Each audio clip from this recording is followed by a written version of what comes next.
जय हिंद दोस्तों। स्वागत है आपका अपने channel the Guru education point में। और मैं अमन स्वागत करता हूँ आज का अपने क्लास में, जिसका टॉपिक है ओम के नियम का सत्यापन। और मैं आपको पहले बता दूं कि आज के वीडियो में हम जो प्रैक्टिकल होता है, इसका जो प्रयोग करते हैं लैब में, हम उसका एक नमूना देखने जा रहे हैं। तो मैं आपसे गुजारिश करता हूं कि इस वीडियो को देखने से पहले आप हमारे पिछली वीडियो जो कि ओम के नियम के ऊपर है, आप उसको जरूर देख लें। तब आपको समझ में आ जाएगा कि ओम का नियम क्या होता है। तब आप अगर इस वीडियो को देखेंगे उसके बाद, तो आपको ज़्यादा अच्छे से समझ में आएगा। अगर आप इसी वीडियो को देख लेंगे डायरेक्ट, तो आपको थोड़ा कम समझ में आएगा।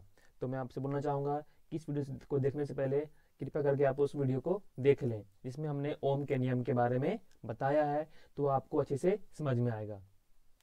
और साथ ही साथ आप एक कॉपी और पेन लेकर जरूर बैठें, ताकि जो मैं बोलूं वो आप नोट कर सकें और आप एक नमूना देख सकें कि इसे लैब में हम कैसे करते हैं, ताकि आपको रीडिंग मिल जाए।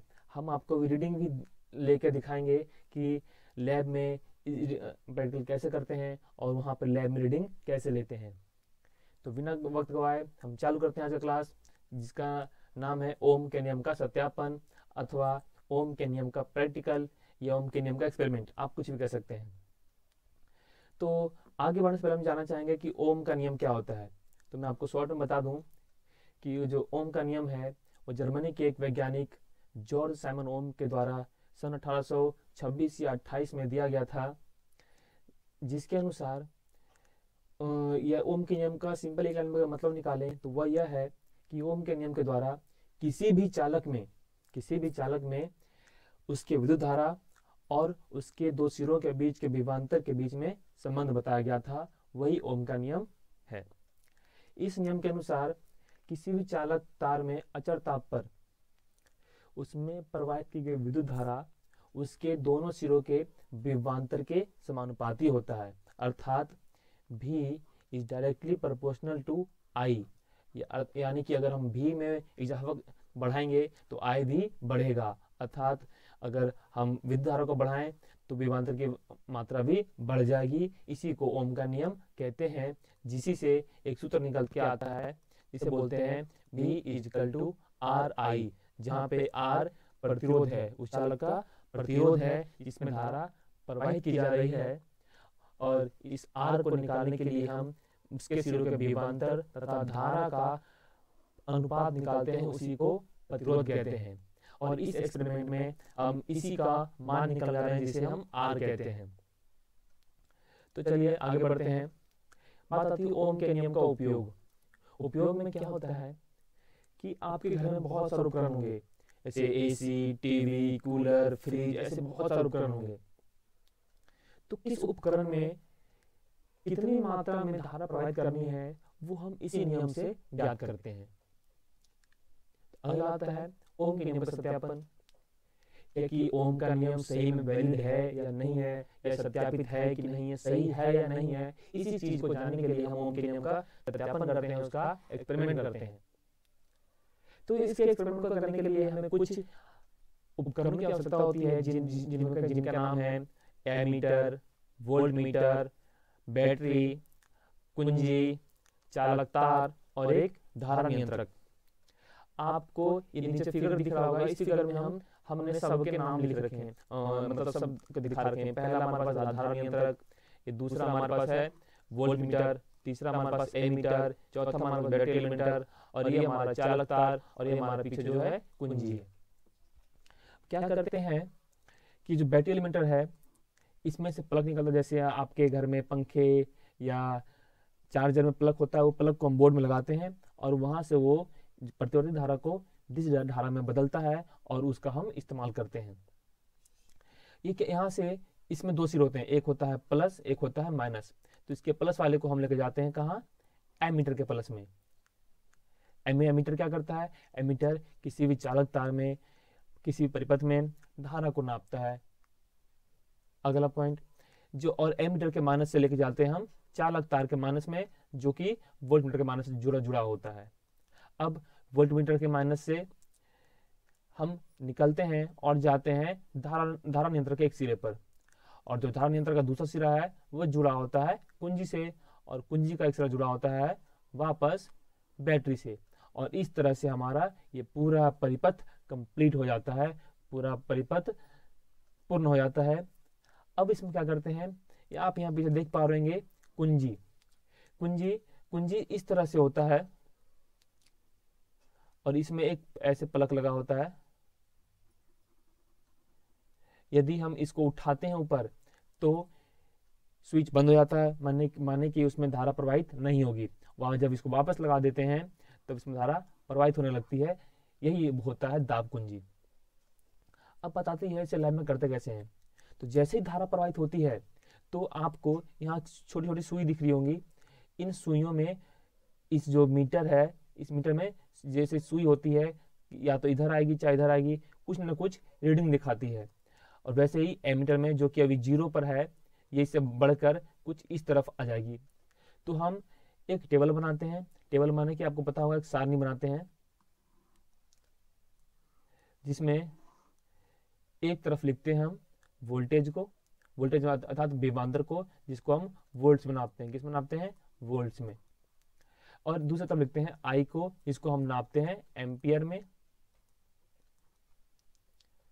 जैसे कि अगर मान लेते हैं यहाँ पे आता है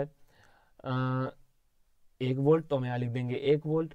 और इस मीटर में दिखाता है 0.5 एम्पियर, तो यहाँ लिख देंगे हम 0.5 एम्पियर। तो आगे बढ़ें।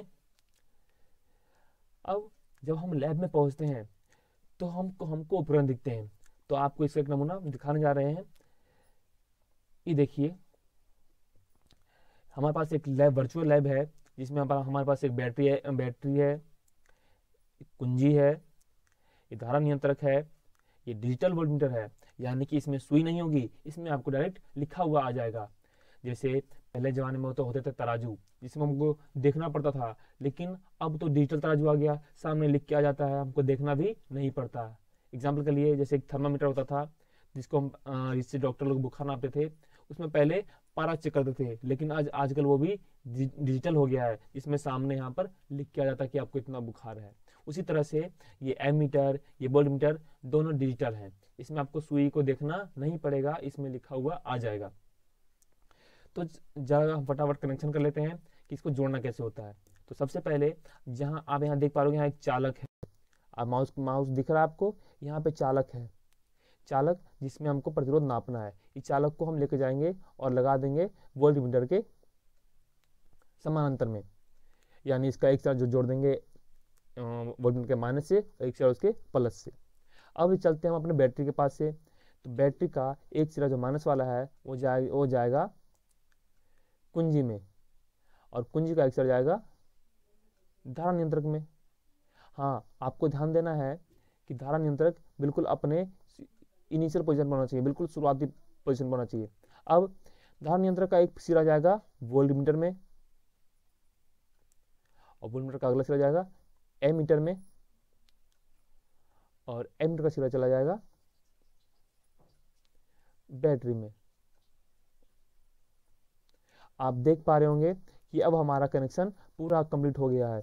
यानी कि हमने बैटरी से चालू किया, वहां से गए हम कुंजी में, और कुंजी से चले गए हम धारा नियंत्रक में, और धारा नियंत्रक से हम निकल के आए वोल्टमीटर में, और वहां से चले गए एमीटर में, और एमीटर से वापस बैटरी में। इस तरह हमारा पूरा जो परिपथ था वो पूर्ण हो गया है, कंप्लीट हो गया है।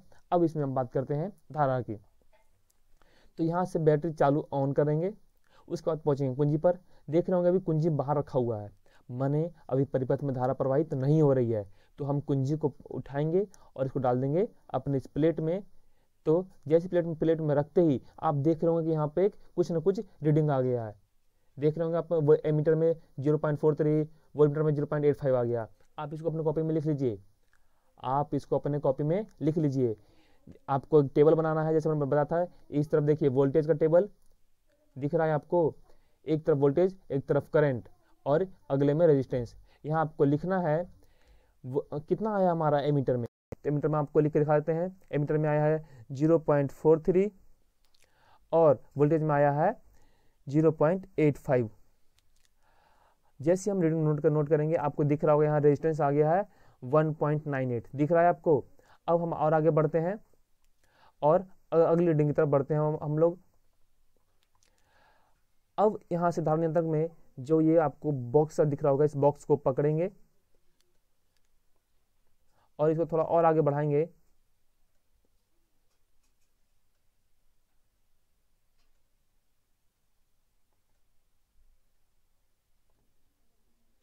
तो देखेंगे आपको रीडिंग बदलती हुई दिखेगी। आपको रीडिंग बदलती हुई दिख रही है, तो हम कहीं भी आगे बढ़ाएंगे और इसको लिख लेंगे, जैसे 1.12 और 0.56। 1.12, आप भी मेरे साथ लिखते रहिए, 0.56। अब फिर हम रीडिंग को और चेंज करेंगे,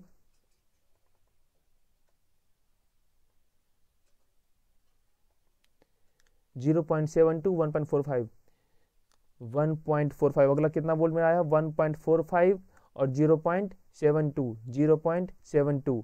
हमको 3 रीडिंग मिल चुकी है, हम 2 रीडिंग और लेंगे और हमने आगे इसको थोड़ा सा और आगे बढ़ाया,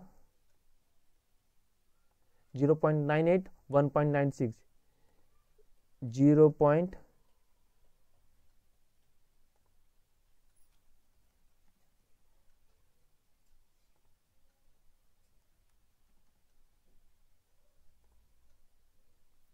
एक रीडिंग और ये हमारी आखिरी रीडिंग होने वाली है।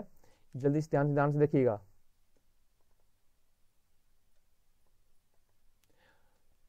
2.44, 1.22, 2.44, 1.22। और ये हमारा टेबल बनकर तैयार हो चुका है। आप देख पा रहे होंगे, पहले में वोल्टेज है, अगले में करंट और उसके बाद रेजिस्टेंस। उसके बाद क्या है? रेजिस्टेंस। उसके बाद क्या है हमारे पास? रेजिस्टेंस। और इस देखिए, ये हमारा एक्सपेरिमेंट कंप्लीट हो गया है। हमने अपने सभी रीडिंग को, वोल्टेज को, करंट को एक टेबल में लिख लिया है। अब बात आती है इसकी ग्राफ को बनाने की।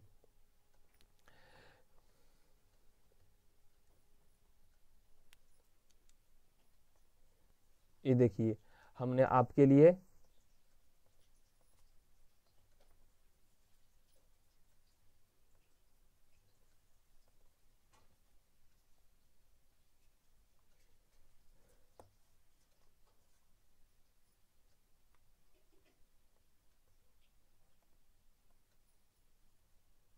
दिख रहा है आपको टेबल। इसी तरह से टेबल बनाया जाता है, जिसमें अभी जो हमने एक्सपेरिमेंट किया सेम वही टेबल है, जिसमें पहले टेबल में लिखा है वोल्टेज, अगले में करंट और ये उसका अनुपात है। ये हमारा क्या है? अनुपात है, जिसे आर से लिखते हैं, आर इजिकल टू भी बटा आई। आर इजिकल टू भी बटा आई। चलिए, अब जब इसका ग्राफ बनाते हैं तो ग्राफ में एक तरफ होता है हमारे पास भी और एक तरफ होता है हमारे पास आई। तो हम रखते हैं अपने वोल्टेज को यहाँ, जैसे मानते हैं ये हमारे पास 0.2, 0.4 चालू करते हैं, 0.4, 0.8, 1.2, 1.6। इस तरह से हम रीडिंग ले सकते हैं। इस तरह लिखेंगे अपना धारा का मान जो है 0.2 से लेकर चलते हैं, 0.2, 0.4, 0.6, 0.8। अब जब हम इनके मान को रखेंगे, ये मान बिल्कुल रियल मान है, तो थोड़ा रखने में दिक्कत हो सकती है। आप अपने हिसाब से रख सकते हैं। एग्जाम्पल के लिए, जैसे कि हमारा पहला रीडिंग है, धारा है 0.43 और ये है 0.8, यानी ये किधर की, ये कहीं इस तरफ आएगा, इधर कहीं आएगा। अगला है 0.56, 1.12, 0.56, 1.12। अगला है 0.72। और इस तरह से सबको रख के अगर यदि हम मिलाएंगे तो हम देखेंगे कि हमारा ये सब बिल्कुल एक सीधे रेखा हमारी है। सॉरी, थोड़ा सा लाइन टेढ़ा हो गया, जिससे वजह से मिल नहीं पा रहा है, लेकिन ये पूरी एक सीधे रेखा में आई है, जिससे हमको ये पता लगता है कि जो हमारा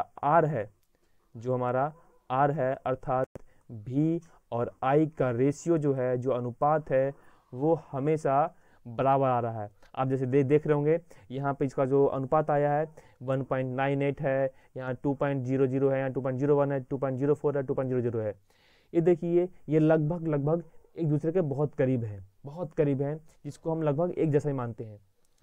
इस तरह से हम कहते हैं कि ओम का नियम सिद्ध हुआ अथवा ओम का नियम सत्यापित हो गया, जिससे हमें पता लगता है कि ओम का नियम एक बहुत ही जरूरी नियम है, जिससे हमको पता लगता है कि किसी भी चालक में उसके विभवांतर और धारा के बीच में क्या संबंध है, कोई दिक्कत। और इस रेशियो से हम निकाल के पता कर सकते हैं कि किसी भी चालक का जो प्रतिरोध होता है वो उसके विभवांतर और धारा का अनुपात ही होता है, जो कभी भी बदलता नहीं है। तो उम्मीद करता हूँ आपको ये क्लास समझ में आई होगी और आपको कुछ आइडिया मिला होगा कि हम लोग इस प्रैक्टिकल को लैब में कैसे करते हैं। और अगर जब अगली बार आपको लैब में जाने का मौका मिले अपने स्कूल की तरफ से या फिर कहीं भी, तो आप आसानी से इस प्रैक्टिकल को कर सकते हैं। आपको पता होगा कि लैब में जाके करना क्या है। अगर आप ऐसे लैब में चले जाएंगे तो हो सकता है आपको पता न चले, लेकिन अब यदि इस वीडियो को देखने के बाद जाएंगे तो आपको पता रहेगा कि लैब में जाके आपको क्या करना है, कैसे कनेक्शन करने हैं, कैसे रीडिंग लेनी है, किसको कहाँ जोड़ना है, किसका क्या काम होता है, एमीटर का काम क्या होता है, वोल्टमीटर का काम क्या होता है, दाब कुंजी का इस्तेमाल कैसे करते हैं, बैटरी में कनेक्शन कैसे करते हैं, आपको बैटरी में कैसे कनेक्शन करना है, कैसे आपको एमीटर से वोल्टमीटर को जोड़ना है, चालक को कहाँ रखना है, या फिर कुंजी को कैसे लगाना है, प्लग को कैसे लगाना है, ये सब आपको इस वीडियो में आपको जानकारी मिल रही होगी। और आपको हम एक होमवर्क देना चाहेंगे। आपको करना ये है कि जो भी रीडिंग हमने ली है उस रीडिंग के अनुसार आप भी और आई के बीच में ग्राफ बनाइएगा और बनाकर हमको बताइएगा कि क्या आपका ग्राफ सीधा बना है या टेढ़ा बना है। यदि सीधा बना है तो आप कमेंट में लिखिएगा कि हाँ ओम का नियम सत्यापित हो गया। यदि नहीं हुआ है तो आप बताइएगा, हम इसके बारे में कुछ करेंगे और आप फिर दूसरे तरीके से देखने का प्रयास करेंगे। तब तक के लिए जय हिंद, जय भारत। आपको बैटरी में कैसे कनेक्शन करना है, कैसे आपको एमीटर से वोल्टमीटर को जोड़ना है, चालक को कहाँ रखना है, या फिर कुंजी को कैसे लगाना है, प्लग को कैसे लगाना है, ये सब आपको इस वीडियो में आपको जानकारी मिल रही होगी। और आपको हम एक होमवर्क देना चाहेंगे। आपको करना ये है कि जो भी रीडिंग हमने ली है उस रीडिंग के अनुसार आप भी और आई के बीच में ग्राफ बनाइएगा और बनाकर हमको बताइएगा कि क्या आपका ग्राफ सीधा बना है या टेढ़ा बना है। यदि सीधा बना है तो आप कमेंट में लिखिएगा कि हाँ ओम का नियम सत्यापित हो गया। यदि नहीं हुआ है तो आप बताइएगा, हम इसके बारे में कुछ करेंगे और आप फिर दूसरे तरीके से देखने का प्रयास करेंगे। तब तक के लिए जय हिंद, जय भारत।